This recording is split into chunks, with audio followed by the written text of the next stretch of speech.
billion names of pod. From Atlanta, where having a mudhorn is exactly what you think it is. it's the 9 billion names of pod with Dan Bauman and Michael Reed. I'm Dan Bauman. I'm Kevin's father, so I'm keen on the green. So let's talk about some stuff. Move over, Shatner. I like him small and green. It finally has come to pass that the long talked about Disney Plus application has finally launched, and we're a few weeks in at this point. And had a few problems at launch, but that was because every little tween out there was like, all the animation right now, you know. Well, it was what was it, 10 million subscriptions? Yeah. And like a third of them were on that day when it launched. So right. I'm not surprised at all. It worked surprisingly well for me. Like the trying to download the app at whatever it was, 8 a.m. before I went to work was problematic. But I really didn't have too many issues. Once you got it up Once and I got running. it up and running. Okay. I had a couple of dropouts here and there, but I mean, I heard people, oh, I'm trying to get on, I can't get on. I didn't have that bad a problem. I've been waiting for 2 hours. Like, we've been waiting for 40 years. I mean, Lucas was talking about a Star Wars television show as early as, I want to say, either just before or just after the prequels. There were rumors that there was 100 episodes of a live-action series that were written and shelved. There's been a couple of projects, like Seth Green did a show. I don't think it was live action. I think it was animation. What, you mean Robot Chicken? No, it wasn't Robot Chicken. I mean, let's face it, there's about a good 2-hour film if you just stitch together all the Robot Chicken and sketches. then they just did specials, of that. Yes. But no, he worked on something that has never seen the light of day.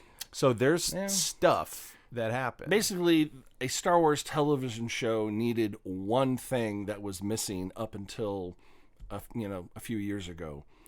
And that's the Disney muscle and the bank account. Because pretty much. Don't want to say Star Wars TV show and have it look like, Galactica 80. Right. And where it's also, like, wow, this really looks like shit. And, the landscape of television, broadcast television being what it is. Withering on the vine? Withering, that would have been the original go-to, but it became such a... Oh, God, the money? I mean, let's just talk about The Mandalorian, which is what we're talking about for a second. Yes, we are. And spoilers, just to get it out of the way. Yep. Yes, we're going to spoilers all the way it. through episode 4, people. Episode 4, yeah, we have not... that's as far as we've gotten. That's as far as we've gotten. But in looking at The Mandalorian, I cannot tell one drop-off in quality. Not at all. I mean, you could put that on the big screen, and it would be no problem. And I think that's the reason why this hasn't happened until now. Yeah. Because ABC, we'd love to do a Star Wars thing. All right, here's our script, and here's our budget needs. Oh, $7 million an episode, huh? No. Right. Well, I mean, that's one of the reasons that Firefly got canned, because it was, at the time, I think it was like 1 point something or 2 million an episode, and Fox was like, are you out of your mind?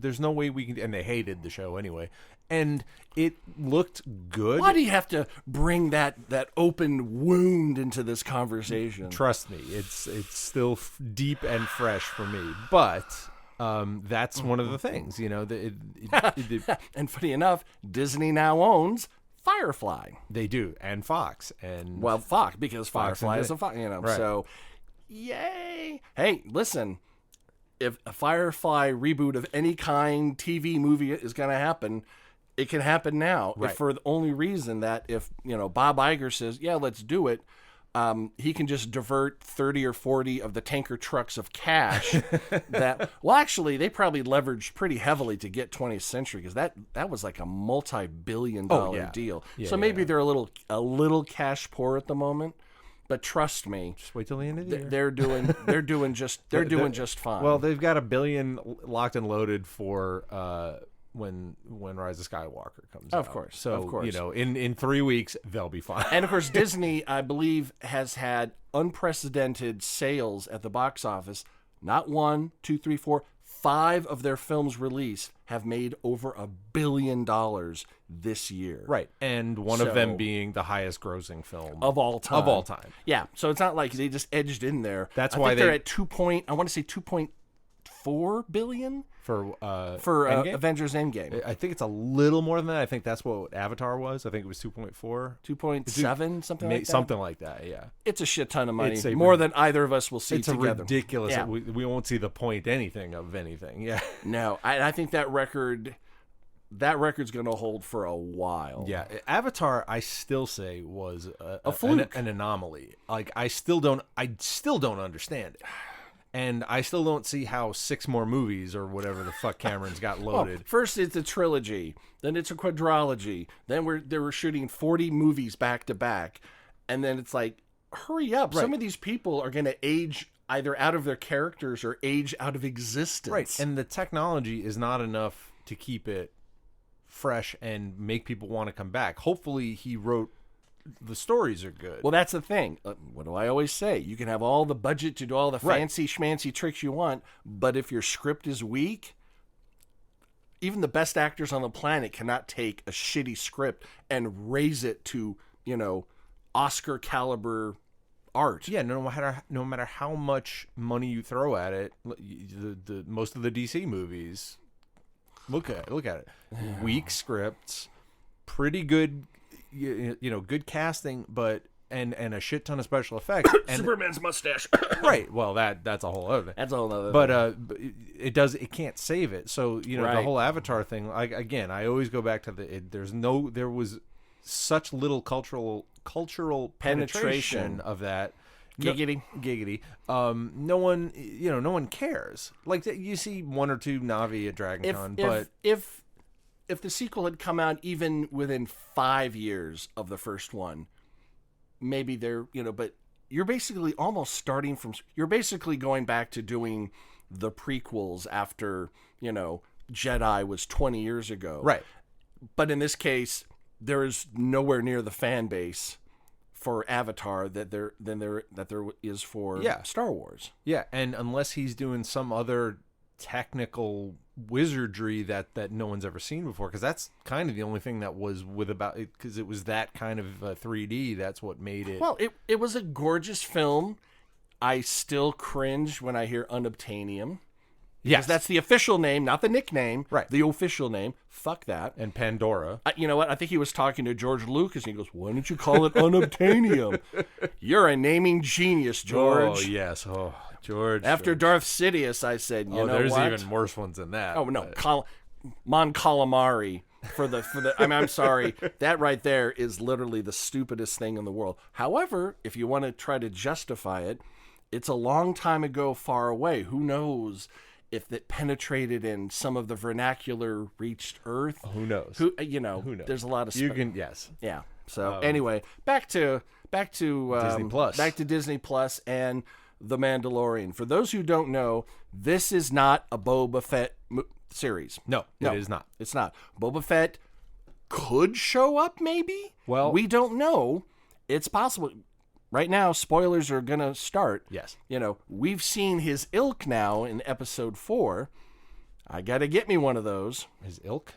Well, a Mando with the jetpack. Oh yeah. That was 3. That was episode 3.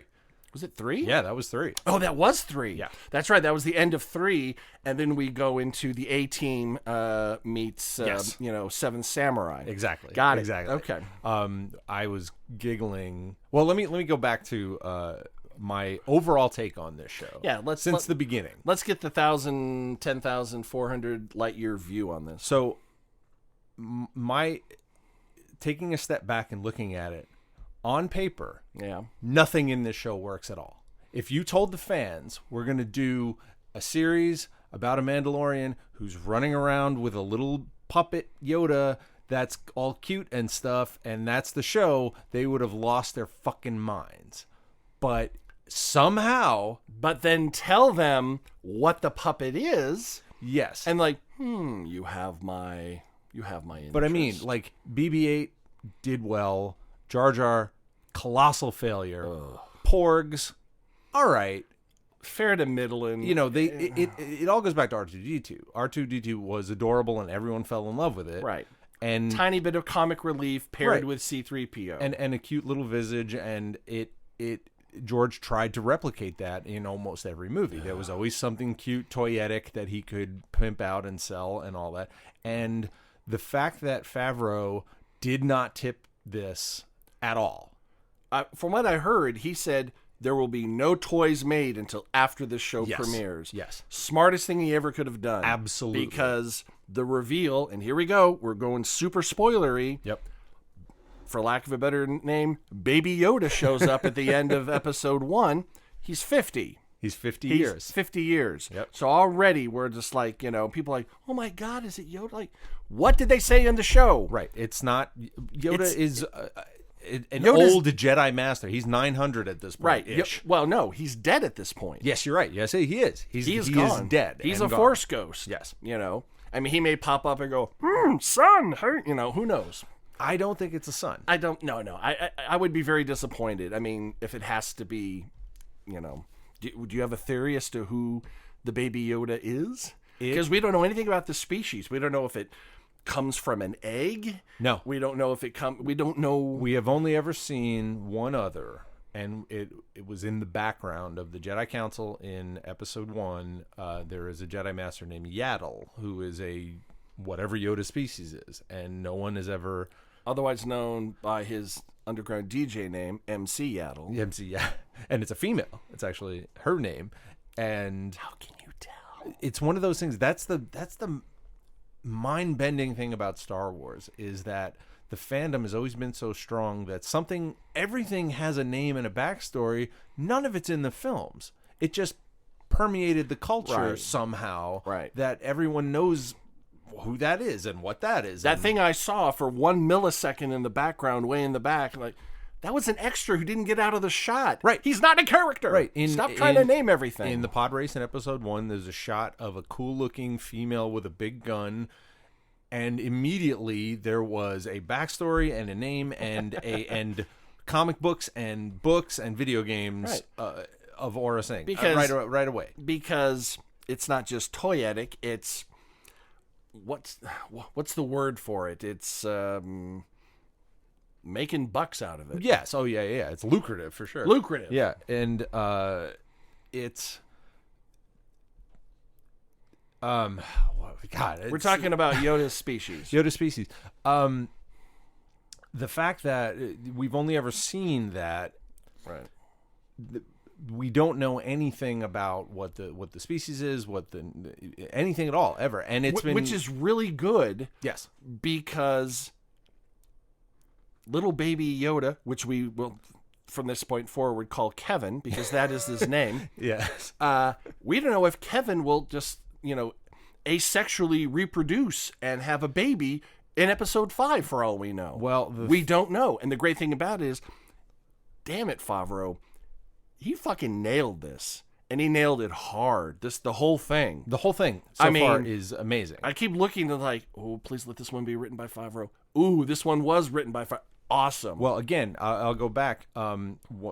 Basically the showrunner and the writer and director of several of the episodes so far has been a guy named Dave Filoni, and Dave Filoni is the guy who did all of Star Wars Clone Wars and all of Star Wars Rebels, and created a ton of things that became canon in Star Wars, like Ahsoka Tano and the Ghost ship that shows up in the crew, the ship, the Ghost, and their crew. There are references to them in Rogue One, and you see in one of the shots in the trailer for Rise of Skywalker, you see the Ghost behind, or at least that type of ship. Right. I'm dying for those characters to show up in live action, even just in the background, to see Harrison Dula and Zeb. But if you were knighted by Bob Iger a couple years ago to say, you have my blessing, make a Star Wars, a Star Wars TV show about the Mandalorian or about Boba Fett, and he goes, no, let's not do that. Could you pick a better what the fuck, oh my god moment than the revelation of a baby Yoda species character? Is there any other revelation that you could come up with? No. That would be as holy fuck as that? No, it was Nothing. such an unbelievable pulling the rug out from under left turn, because none of the marketing, all the marketing was, this is an action show and this is an Old West and the shooting and the IG-11 droid and all this stuff. And it's so not that at all. There's plenty of action. There's good. They took like 90 seconds of the most rip roaring zing zang zoom out of it, and the rest is, it's kind of like, in a little bit like kung fu. Yeah. You know? Yeah. Walking the earth, doing good shit, or good as much as a Mandalorian can. Let's face it, he was like milliseconds from lifting off. He went, fuck. Yeah. Gonna go back and get the baby. So all of a sudden, you wonder why the widow in episode 4 could have feelings like, I already feel like I know some of this Mando's character. Yeah. Without ever seeing his face. The fact that Pedro Pascal is able to emote in that fucking helmet is amazing. You know, his voice is great, but he's able to convey what that character, by the way, I hate the fucking Mando label. I was so hoping that when have I been offending you this whole time? No, not at all. It's in the show. What I want to happen is what I wanted to happen in episode 3, which was when all the Mandalorians helped him to refer him by his name. Well, when he shot Carl Weathers, to say, that's not my name, because he's the one who keeps calling him Mando. We don't know what his name is. You know what? It's entirely possible that Mando is a non-Mandalorian slang. That's what I would. He's a Mando. Exactly. That's and the Mandalorians are like, fuck you. Almost like the N-word for Mandalorians or something like that. What else are they going to call him, you know? And purposely they don't sit there and socialize and go, oh yeah, my name's Steve, you know, right? How you doing? Right. They have names, and I mean, in like I said, in Clone Wars and Rebels especially, we get a lot of backstory on Mandalore, and we get like a lot of Mandalorian culture. And I keep laughing. I keep saying that he is like Orthodox Mandalorian with the whole not taking the helmet off. And well, he does, but never in the presence of anybody. But else. That's what I mean. Yeah, because in Rebels there's a Mandalorian character, and she's never got the helmet on, you know. Oh, she does, but I mean, she's not part of whatever this is. In other words, our Mandalorian is Orthodox. She's Reformed. Exactly. Yeah. Yeah. Reformed Mandalorian. Got it. Yeah. Well, that is the way. It is one of the ways. This is the way. Yeah. Did you catch that the heavy Mandalorian trooper with the big gun and the jetpack, whose voice that was? No, I did not. Yeah, it was Jon Favreau. I was like, you had to do it. You had to stick yourself in. Of course. But good for him. I'm glad he did. Hey, no more amazing than the revelation that Mr. I Have Spoken is fucking Nick Nolte. I saw there's got to be some kind of a friendship with him and Favreau, because Nolte is not on anybody's radar for anything, and he was good. Yeah, his voice was perfect. I kept seeing I saw like an ad that was like, oh, now we get to see Nick Nolte as an Ugnaught, and I was laughing because I thought it was just a slag on Nick Nolte. I didn't realize that was actually him doing the voice of the character. And so after watching it, I was like, nah, that wasn't. And then I was like, was it? And then I had to look it up because I went, there's nobody else in this episode. Who else could he be? Because you're not going to get Nick Nolte to be, annoying grunt in the corner of the bar one time. It's going to be some kind of a main-ish character, and sure enough, it was him. And I was laughing because his character was amazing. Oh yeah, I Have Spoken, just so great. And I started laughing because I was like, this character was the greatest innovation in Star Wars for exactly 3 days until Kevin popped up and became. I did not realize he was going to be such a big part of the show. What the puppet? Well, Yoda puppet Kevin. Oh, after episode 1, I knew it was going to be huge because holy fuck, this is the baby Yoda. Yeah, holy crap. The prevailing theory, is the so the client, Werner Herzog character, who by the way is responsible. Well, I wouldn't say responsible, but yes, contributed. Well, go ahead. Tell to Baby Yoda being a puppet as opposed to CGI. He basically, they were told where they were going back and forth on this, and you are cowards. Yeah, you are weak and spineless. Do the puppet. He was on a red carpet interview. They asked him about it, and he said it was the most beautiful thing I ever saw, and I wept when I saw it, and that was enough for Favreau. He's like, okay, I'm not going to not listen to Werner. Yeah, and you know what? No matter what, you can't do everything with CGI. No, and that's the original ethos of Star Wars. Exactly. There was no CGI when it started, so practicals, even if they look a little puppety, that's part of the world. Exactly, and you know what? You may see a character when it's introduced and go, oh, that's a little puppety, and 3 seconds later, your brain you don't see that anymore. No. You see the character doing what the character does. That's not a guy in a dog suit. That's Chewbacca, exactly, who is a beloved character. Right. You know what?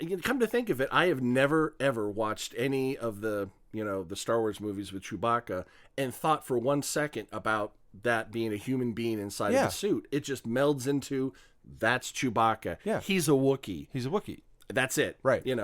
So going back to the prevailing theory. Although I must say, finding out that Kenny Baker was in R2-D2, I was like, first of all, why? Yeah. Second of all, in Tunisia? Yeah. In a fucking metal can? Well, him and Anthony Daniels, too. I mean, poor guys. Well, but at least Anthony Daniels... Well, actually, probably Anthony Daniels had it worse. Kenny Baker could pop the top and be like, and get out. Yeah. The Anthony Daniels... Have a fan in there with him. Oh, my gosh. Anyway, prevailing theory about M. Seattle. The doctor... The scientist guy who comes in, who actually seems to be kind of on the like an okay guy, like I'm working with the bad people, but he would have been killed. He wasn't killed. That's what I mean. No, I mean he said to the Mandalorian, he said he would have already been dead if I didn't put out the bounty. Right.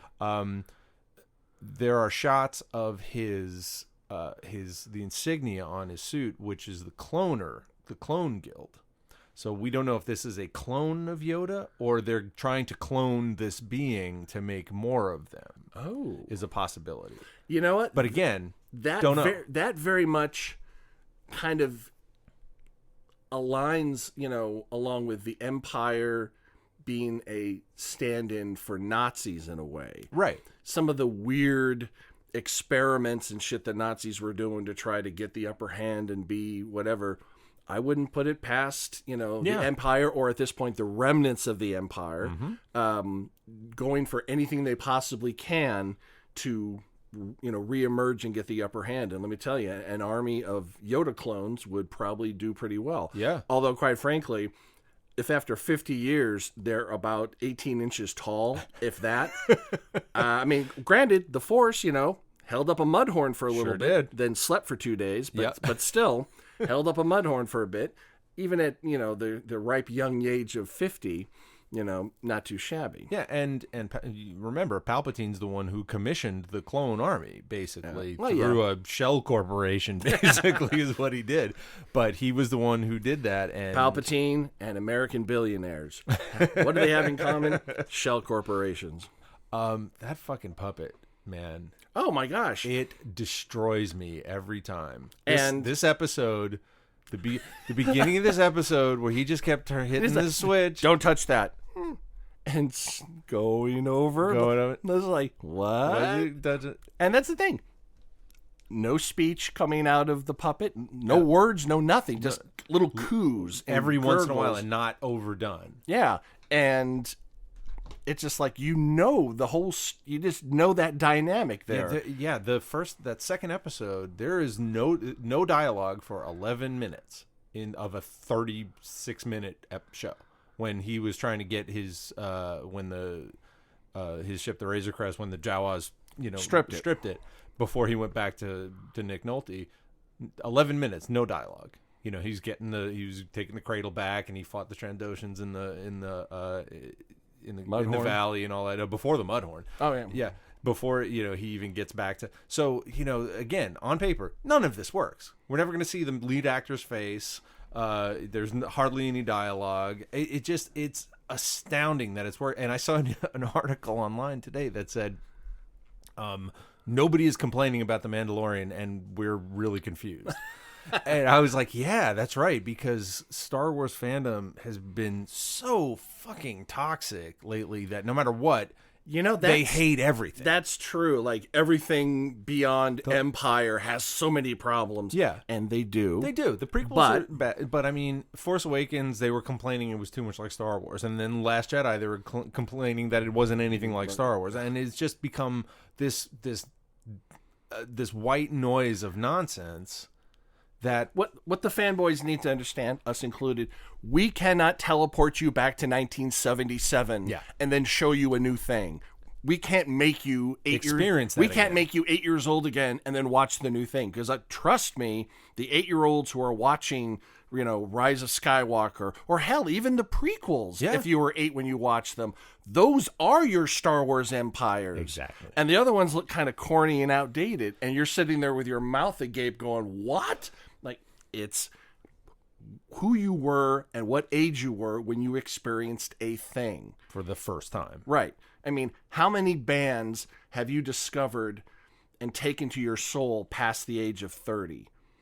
A few, maybe, but not like the 500 or 600 you did from age like 10 to 25 because you were just more receptive. It's, I work with a lot of people in their 20s, and when My Chemical Romance announced they were getting back together, oh my God, they lost their minds. And I tried very hard to be like, no, don't judge that. That's theirs. Right, exactly. And that's cool. And then like 12 hours later, Rage Against the Machine reformed. And our age group went, holy shit, we lost our shit. Exactly. Yeah. So it's like, you know what? Playing the game of my art is better than your art is a losing fucking game. But you don't... Because you're both right. I mean, there are plenty of dicks out there, but there has not been an overwhelming backlash to, oh my God, it's a Baby Yoda. Or like op-eds, I have these following problems with the it's episode. just everyone's like, give me more. Give me more, give me more. Well, I think you posted that Dave Chappelle one. Hey, you got any more of those Mandalorian episodes? Yeah. I think... well, the good news, I was reading a thing with... It's been renewed for 4,000 episodes. Well, they are filming season 2 right now. Of course they are. Because they're smart. They're smart. And in fact, I'm pretty sure it was already renewed for 2 before the first even debuted. Well, it's one of those things that it doesn't...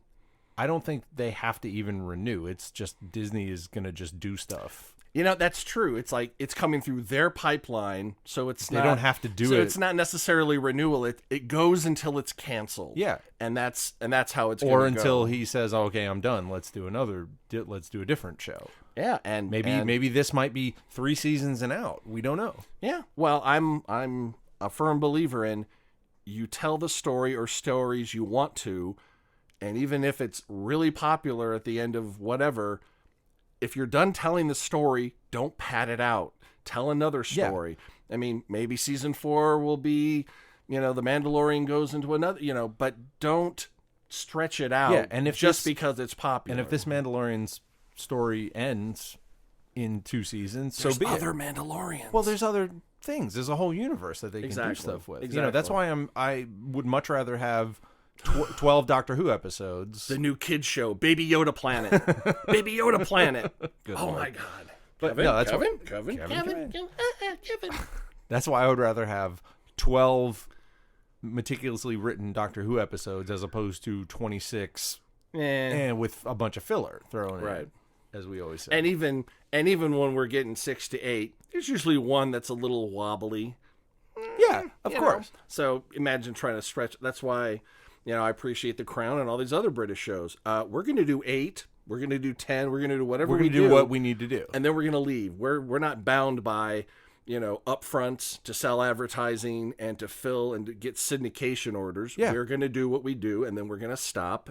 And we may do more, or we may not. Well, even The Mandalorian... They're not hour-long episodes. No. They're like 30-something, maybe exactly. 40. Which is something that is uniquely possible with streaming. Yes. And that's a microcosm of what I was just talking about.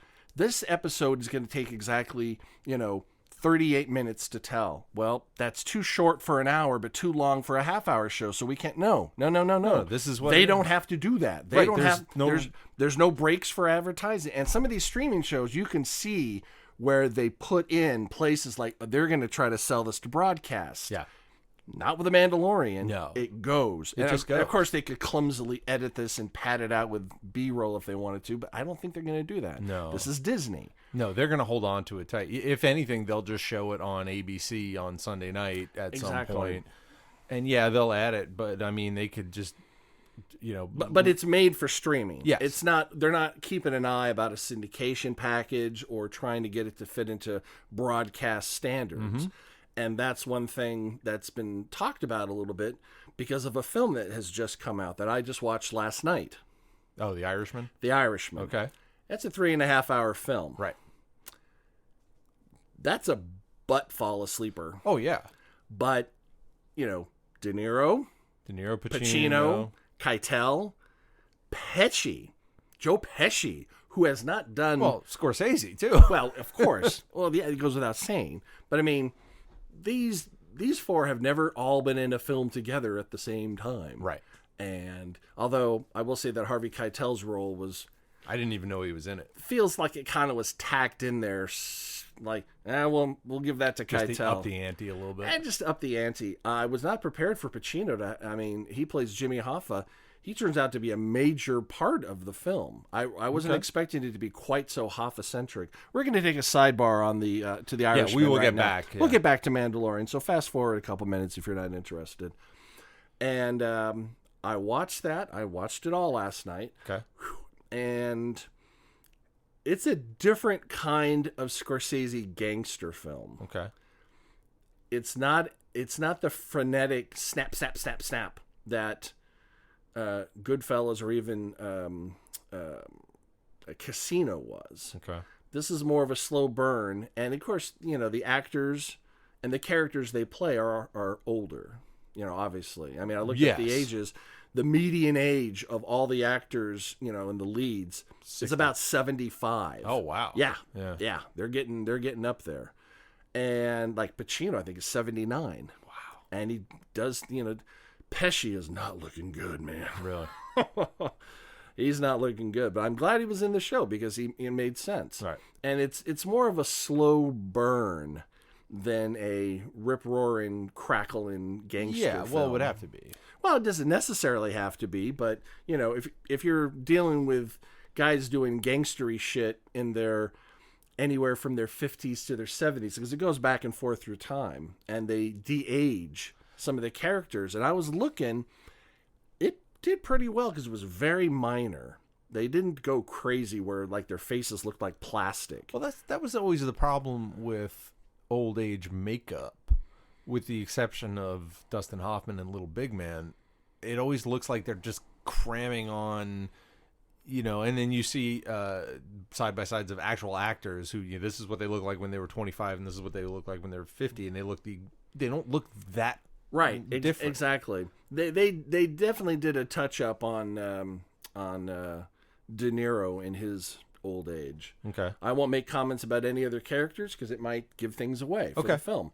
But because it's Scorsese back together with De Niro, I had to see it like almost immediately because I don't think we're ever going to see that pairing again. Probably not. At least in a gangster film. Yeah. Just because the actors are literally not many gangsters. If you're going by historical shit, they don't live that long. Right. Especially back then.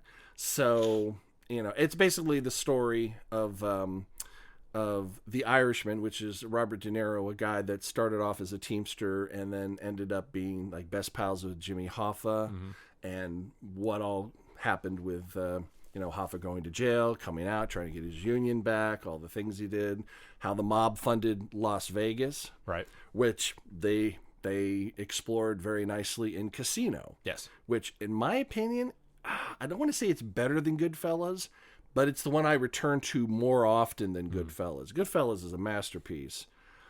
But the same kind of, you little man, the Joe Pesci with that voice he gets when he's pissed off, you don't hear it in this. Good. Because he's not that. He's a different character. Good. I like that Pesci character. I was waiting for one scene where he would like, you motherfucker. You know, he didn't do that. Well, he's been pretty much retired, right? For the most part, yeah. I think he's done maybe 3 films and 1 voice thing in the last 15, 20 years. Yeah.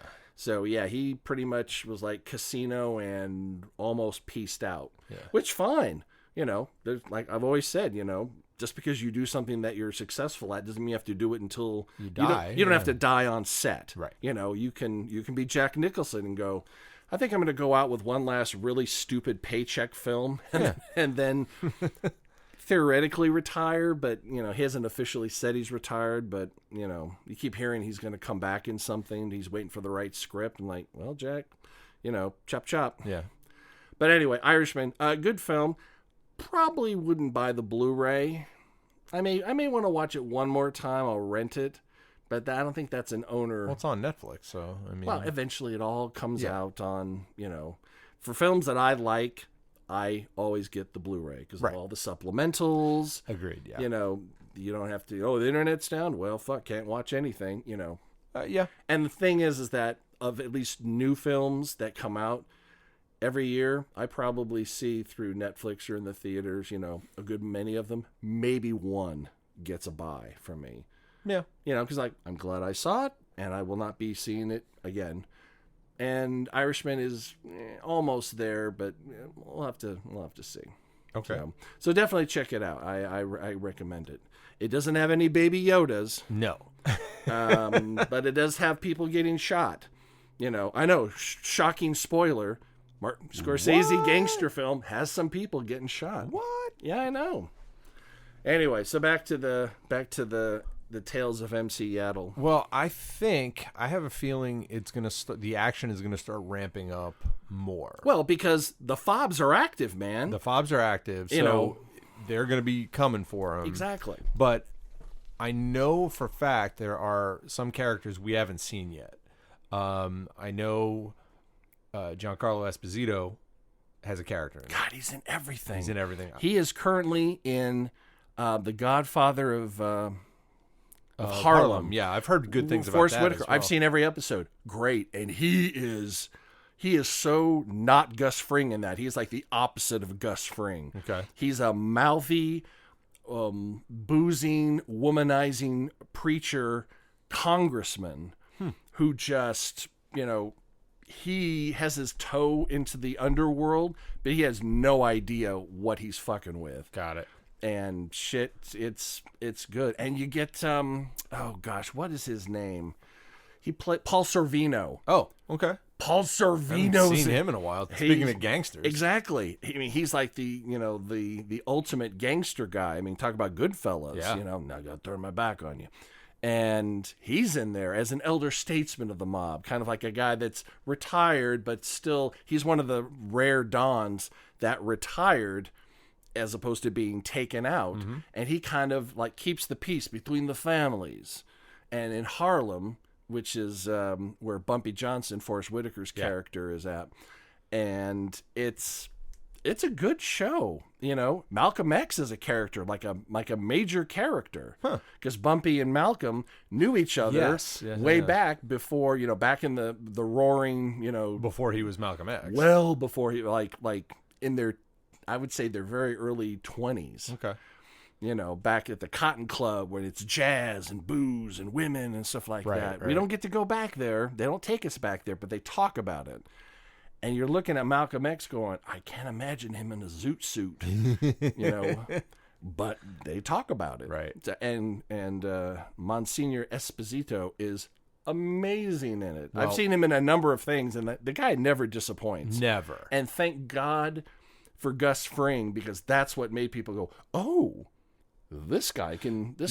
He was in a bunch of stuff. He's been in stuff for years, but that's what made him like blew him up. We're not going to hire him for, like, you know, Hood number 3 in this one episode. We're going to make him, like, if not an A character, a strong B character, which is what he is in Godfather of Harlem. He's a strong B. I'd say maybe A- character. He looks to be in the few little shots I've seen, maybe in Ex-Imperial as well. Or something to that effect, or regional Which is governor. strange because have we ever had a non-white Imperial?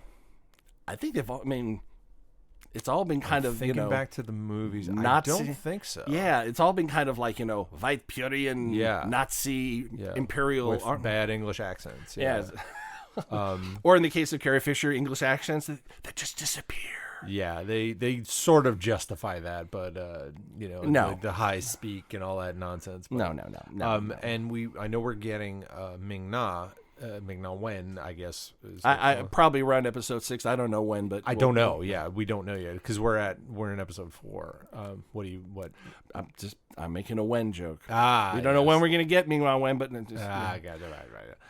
when will the comedy start? I don't know. And we've already seen Gina Carano's Cara Dune in episode 4. Yeah, that, in my opinion, that was the weakest of the 4.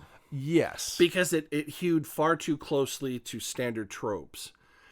And yes, that story's been told 1,000 times. Oh, well, yes. Delving back into the Kurosawa, to every Western, exactly. Shane, and, exactly. It's all and if they did that one, because they needed to set up that Imperials were everywhere and there's some stuff, and it was to tell more about the Mandalorian himself, about his character, and they needed that trope to get into it. If you do one like that, fine. But if this is going to become, for lack of a better analogy, Smallville, where every week is Freak of the Week. Hey, I found a meteor rock. Now I can breathe fire. Yeah. And Superman has to quietly take care of it. or if he's just going to hide in little towns and like you said, be the A-team. And be the A-team. And if that's it, I'm fucking out. Yeah, I don't think so. Or at least I hope not. I certainly hope not. But there was some serious character development with him. Like, we learned a lot more. We learned about the religion of what happens if you take it off. Do they kill you? It's like, no, I just can't put it back on. And it was really interesting when the bounty hunter was scoping out. It saw through the scope him the widow go to touch the helmet to try to lift it off. And he stopped her, and part of me was going, holy fuck, he's going to see the helmet come off, and then word gets out. He can't deny it. Who knows, that little thing could be filmed. He could be ruined with his own group. Right. And I'm wondering if at some point down the line, his circumstances make it to where he has to take off the helmet to do, I don't know, suck venom out of something. Who knows? But something that requires him to take off the helmet, or someone he loves or someone he's protecting or whatever dies. And will he make that choice, or will he come up with a very inventive way to accomplish what he needs to do without taking off the helmet? So far, they have set it up well enough that it looks like that if and when that happens, it's a big deal. It wasn't like episode 3, he finally took the helmet off. No, Right. I think it'll be he took seasons. it off. He took it off in 4. Well, he did take it off, But we don't. but not Well, see, that's what I like. When's the last time you took that off? Yesterday. yesterday. Because, of course, you got to eat. It's just you can't take it off in front of other people. Right. Or I don't know if you can take it off in front of from Mandalorians. It didn't seem that way. I think even it's, in their little they're all conclave, right. They Exactly. all had their helmets on and their full armor. So I think it's, you may take it off, but you have to be alone. Yeah. Nobody else can see it. Understandable. And he said to the Jawas, when they like, oh, drop your weapons, and he was like, I can't. They're part of my religion. And I was like, okay. And that's the thing. I'm getting slightly confused. There's a planet called Mandalore. yes, And if you're from there, you're Mandalorian. But also, it's like if you can be from Israel but not be Jewish. yes. So It seems like in this iteration, the Mandalorians were those armored warriors. like maybe they're a group of people, and they're like a religion, like Judaism or any other religion Exactly. is a religion of we're all Earthlings, but only this particular group of people go by the code. Right. And they just, in fact, they don't really call it. There's no name for their religion. They say, this is the way. Yeah. And they're a group of people that believe this is the way, and they're from Mandalore, and they don't name themselves to other people, so people just call them Mandos or Mandalorians. Yeah. This makes sense. Yes. So I wonder if we're going to ever get to Mandalore. Well, Mandalore has been burned down by the Empire at this point. There was a great purge, but Right. there are Mandalorians out there. We know that, obviously, but they have to hide for some reason. But what I'm saying is that in the run of the series, whether it's this season or whatever, are we going to have our Mandalorian go to Mandalore? Maybe. Was he there before it got burnt? We don't know. I think in his flashbacks is when the purge happened, is what he was saying. Oh, that whole thing. I think that's when, because that was the Empire battle droid, right? Exactly. So I'm not, believe it or not, I'm not that up on my lore as to what state Mandalore is in at Right. this point. But hopefully we do. Hopefully he'll find some more Mandalorians. I'm, again, going back to Dave Filoni, one of his characters in Rebels was a Mandalorian, Yep. and I'm dying to see her in live action, even if just a passing thing, just to see. And I'm thinking, I want to see this, but this is not something that they should trigger until, at the very earliest, the last scene of this run. Okay. Boba Fett. There was... He got the jetpack in the Sarlacc pit. So if he can blast out and not get pulled in by the tendrils, he's still out there. Oh, yeah. And we know he's still out there. We know he's still out there. There's Now- no way that he was done then. So Boba Fett needs to show up in this series at some point. Yes. Whether it's going to be a tip off to season 2 at the end of 1, could be, or that could be a really cool baby Yoda like, oh my God moment. There's going to have to be a big reveal or a big cliffhanger reveal, and that would be a damn good one. That's where at the I end would of the- go. And I think they're only doing 8 episodes, I think, is what what I believe. Yeah, I mean, 8 episodes probably cost the budget of like 2 films. Right, but after literally the launch day when 10 million people watched it, they were like, okay, season 2, go. Well, let's put it this way: Disney Plus probably would have been very successful even without The Mandalorian. Yes. Oh, of course it would. Yeah, because of all the reasons. Yeah, just But- having the movies up there. But this was a way to make sure it was not only successful, but holy shit successful. Day one successful, Exactly. not, oh, that's cool to have all my stuff in one Right. place. I'll get it in, Right. I'll get it at the end of the year, or I'll get it for somebody for Right. Christmas. This is why they dropped the price point. They Mm-hmm. wanted you to commit for multi-years, and they threw in The Mandalorian. They wanted to go, oh, Netflix, boom! Yep. And let's face it, can you see Star Wars or any of the Marvel films on Netflix anymore? Nope. Nope. They've been pulling them back ever since they... And I think the last 2, Ragnarok and Last Jedi are off Netflix now and on. I have no doubt. Yep. So I'm very keen. I got a very interesting email that made me chuckle. A couple weeks ago, I subscribe also to the DC Comics universe platform thing. I'm sorry. No, it's good. I know Birds of worth it. Prey and Batwoman and Titans and all this stuff. And I've been very happy with it. There's 5,000 comic book issues that I can read at any given time. that's also Been worth good. the whole thing. And the Titans both seasons have been good. Doom Patrol was great, and to have access to all those movies. But I got an email from them saying, "You're up for." We're sorry. No. But they're saying I'm sorry. that said you're up for renewal, and just so you know, we're going to drop the price $20 for your annual renewal because you're a valued customer. And I was like, please don't leave us for Disney Plus. That's exactly what it. Well, because it's getting to the point where, for a lot of people, having an actual television cable package is like having a landline telephone. Yes. It's like, sure, it works and it does a thing, but you don't need it. Right. And when you can get 99% of the things that you would get over either broadcast or even cable television in some sort of a package, that's going to become less and less a priority. However, there's been more than a few rumblings where someone lists all the things, says, get together and sort your shit out. Yeah. We are not going to subscribe to 15 different platforms, even if they're $4.99 a month. I'm not doing it. You're back to $100 and whatever dollars a month for exactly your stuff. So that's on not, top of your exactly, internet. You know, it's the Hallmark, you know, network thing. Like for some people, that's mandatory. You know, Topher will probably definitely go. I bought it for Courtney for birthday this year. Okay. It's not great.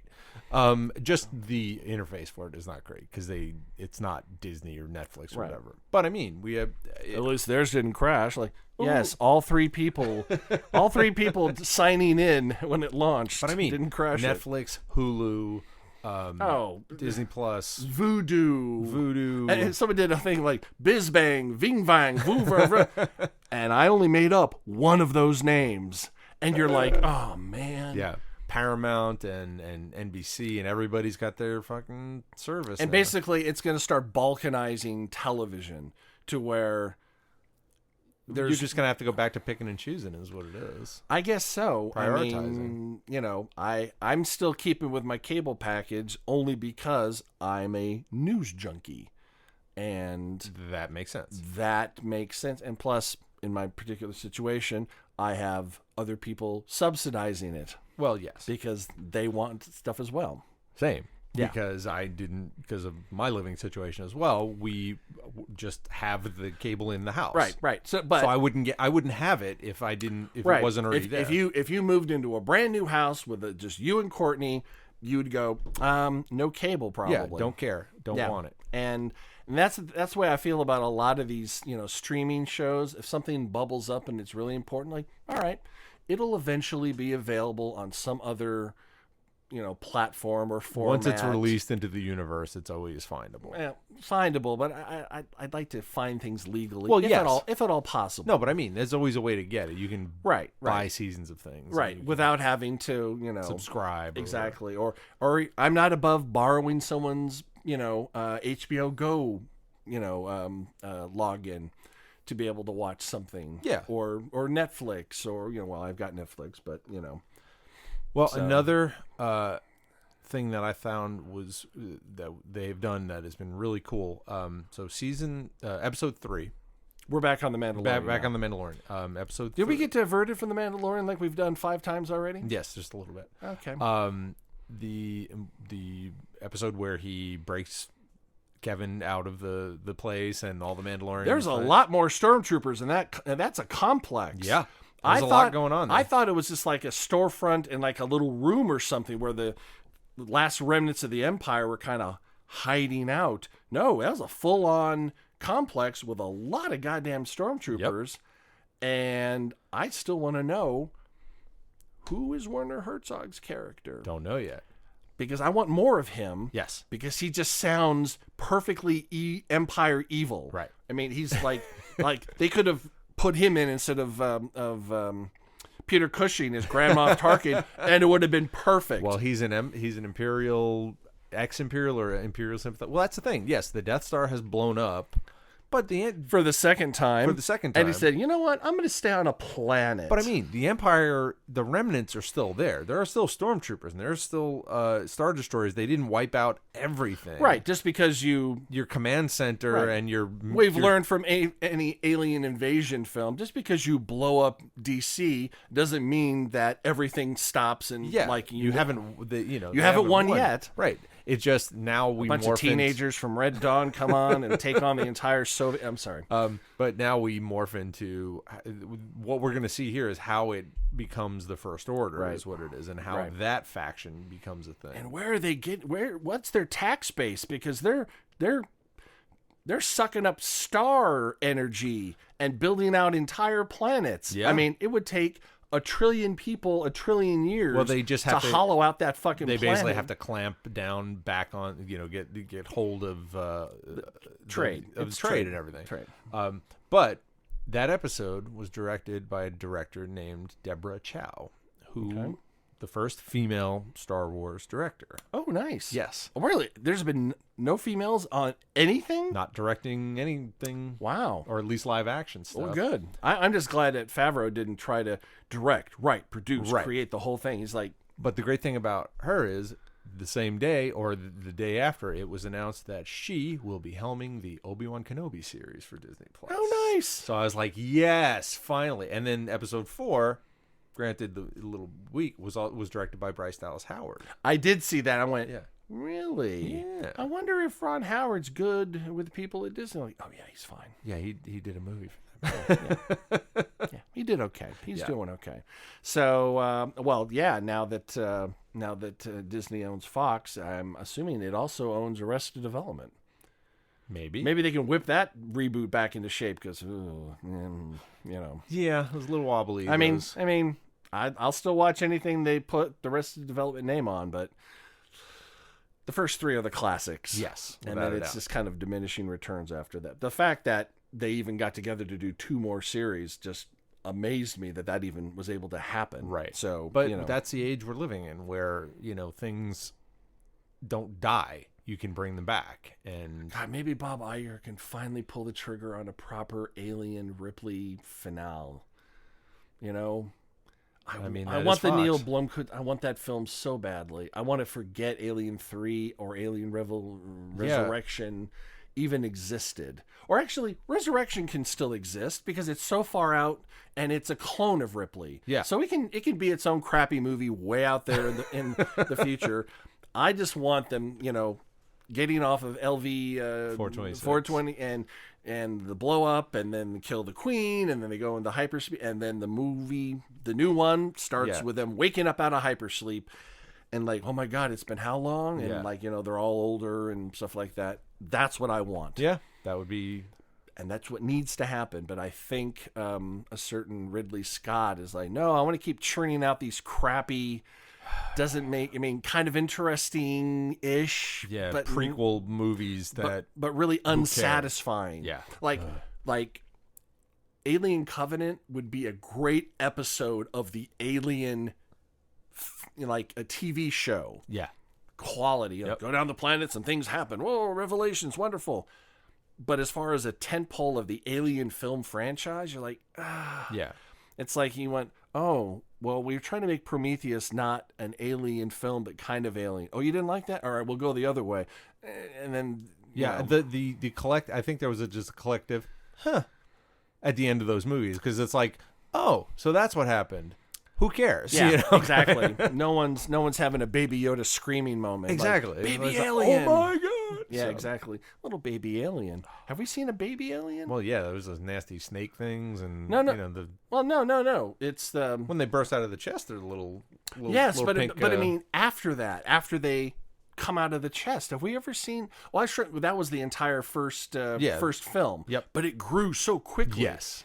I guess that's the thing. We never get to have the TV animated spinoff, Alien Babies. Or the toddler version of it. Because they grow so freaking quickly. Hello, my baby. Hello, my... Check, please. Yeah. So, Obi-Wan, when's that coming out? Are we... I'm thinking probably same slot next year. Okay. It'll start. All I'm right. thinking probably and September. Ewan McGregor's back. Ewan McGregor's. And I started an interview because I've been lying about this for 4 years. They've been talking about doing this, and this is the way to go. People are like, oh no, I want a movie. It's like, fuck that. I want 10 hours of this. I don't want a 2-hour movie. Look what they did with the Mandalorian. Yeah, it's like 35 mini movies, and you get multiples of them. Right. Why would you settle for just 2 hours when you could get 4 or 5 hours of the same quality and a nice, well-paced story? Right. And it allows you to arc things so much more. What's the word I'm looking for? Elegantly. Not elegantly. Naturally. Yes. We're not trying to get to our B story before we we're doing it with some room to breathe with this Right. thing. We're Well, and that's why, I go back to the CW DC shows. They're so much better than any of the movies because they're 22 hours long. Yes, there's filler, but I mean, they get to tell a full story, and we've had 120 hours of the Flash and like an issue of a comic book. We've been able to develop those characters and grow and breathe.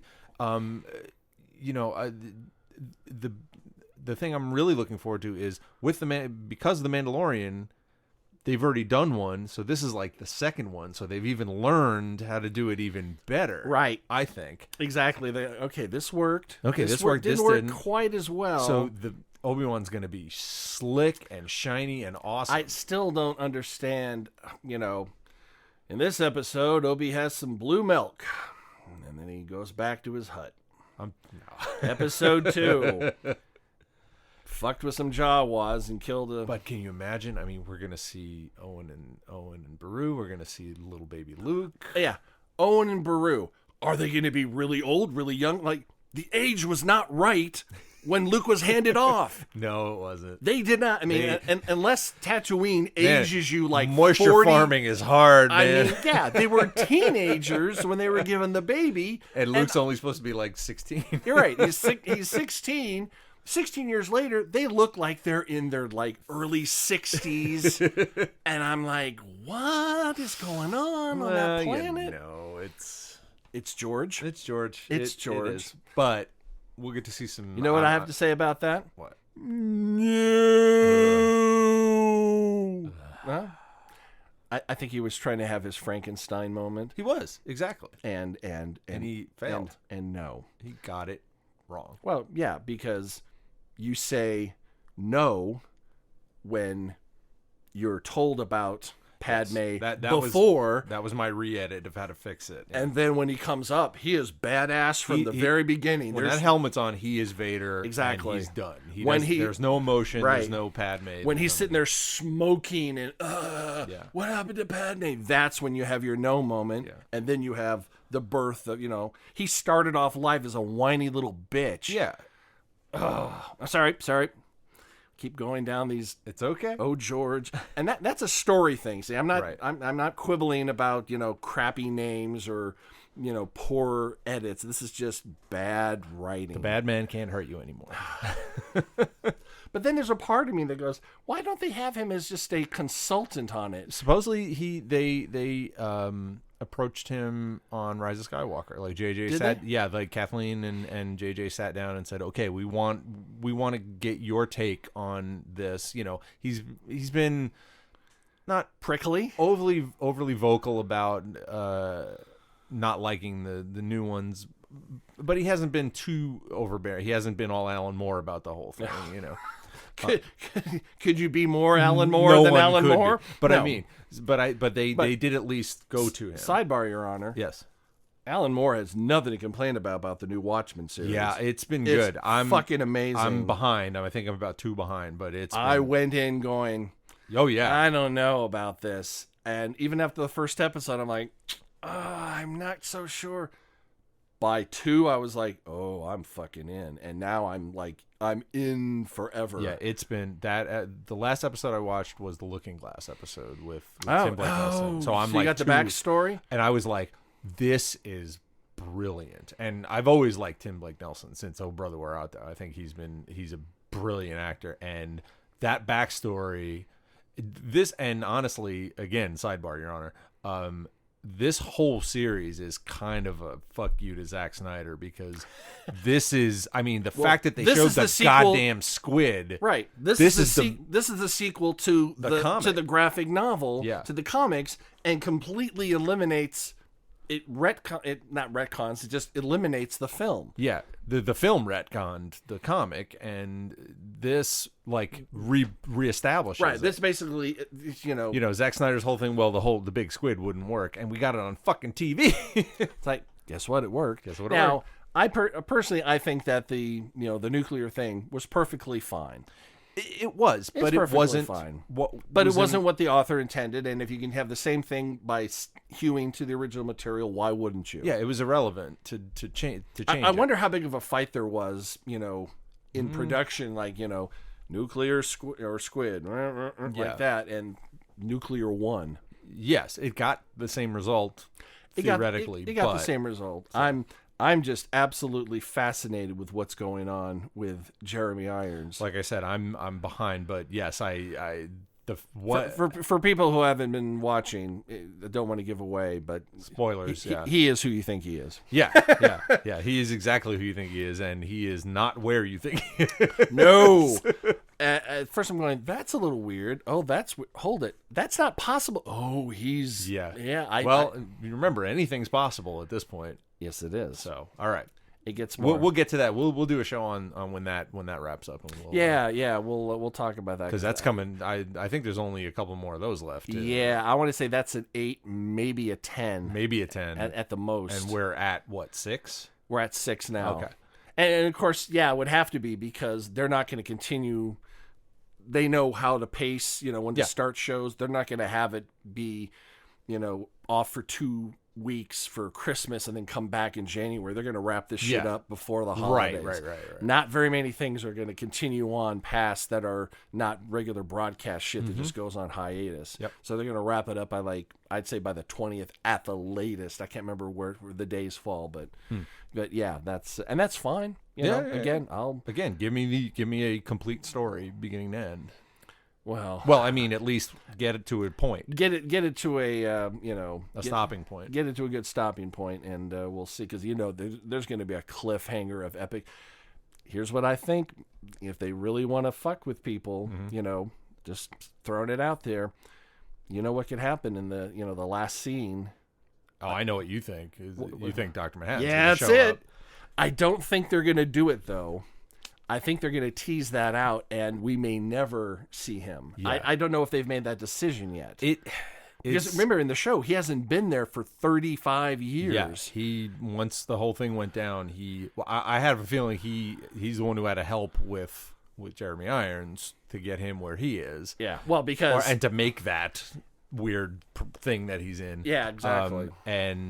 But yeah, the problem is the minute you introduce him, it's almost game over. Right. Well, exactly. It's the Hulk. It's we won the Vietnam War. Well, more specific, Dr. Manhattan won the Vietnam War. Yeah, because once you have a Hulk, once you have a Manhattan, once you have God on your side on your payroll, But keep in mind, he's not going to say, "Oh yeah, I'll do whatever you want." That True. could be another element of tension. Well, and if you go back to the comics, he's probably up there and he doesn't care at all. Exactly. They're insignificant. It doesn't none of it and matters. You know what? They say he's on Mars. Who knows if he's on Mars or not? We don't. Or if he's kind of everywhere. Or maybe if they can use like a telescope and they did. There was a shot you could see. I did see that on the TV news. I don't know if that was recent footage or archival footage. Right. But who's to say that that's not one of a million Dr. Manhattans all throughout the multiverse? Yeah. Doing his thing. He did that all through the comic. There was many of him all at the one, Exactly. Well, one of them's having sex with Lori. The other one's working on while he's working on this thing. It's like, woof. So that's going to be interesting, but they got to be careful with deploying the Dr. Manhattan. Yeah, thing. they may not. They may. Hopefully, he's smart enough to not pull that trigger until the very end of the thing. Like the wrap up of the whole thing. Man. So, but again, I'm too behind, so I don't know. We'll see where we're at. I'll let you in. He doesn't show up in the 2. I didn't think so. No, you would have heard about it by now. Yeah. So. No, that's not something you want to pull. Maybe ever in the series. Yeah, that's my the fact God in absentia is just as interesting a plot device as God in your face. Yeah. Nice. Yeah. So.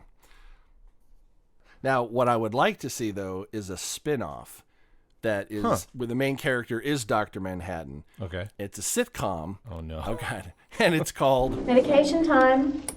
Medication Time. We ran out of time. I will tell you next week. The 9 Billion Names of Pod was conceived, written, and performed by Michael Reed and Dan Bauman, with Abdul Beni Hassan as the sound of splintering wood. Research, transportation, and exasperated looks by Courtney Lohner. Technical assistance by Cubase, Pro Tools, Skynet, QLab, Deep Thought, Big Brother, and Eddie Your Shipboard Computer. Financial consideration provided by the Wayne Foundation, Stark Industries, the Piranha Brothers, and LexCorp. Legal counsel by the Office of Howard and Fine. Must have Baby Yoda toys. Must have. Our intro music was written by Tim Akers. This podcast was sponsored by Deep Shag Records and is a production of Audio Primate. Throw us a couple stars on iTunes, why don't you? Listen, watch on YouTube. Stream us on Spotify. Listen on Soundcloud. Stream us on Stitcher. Like us on Facebook. Follow us on Twitter. Or email us. comlink@billionpod.com. Until this happens again, I'm Dan Bauman. I'm Michael Reed. LOZ.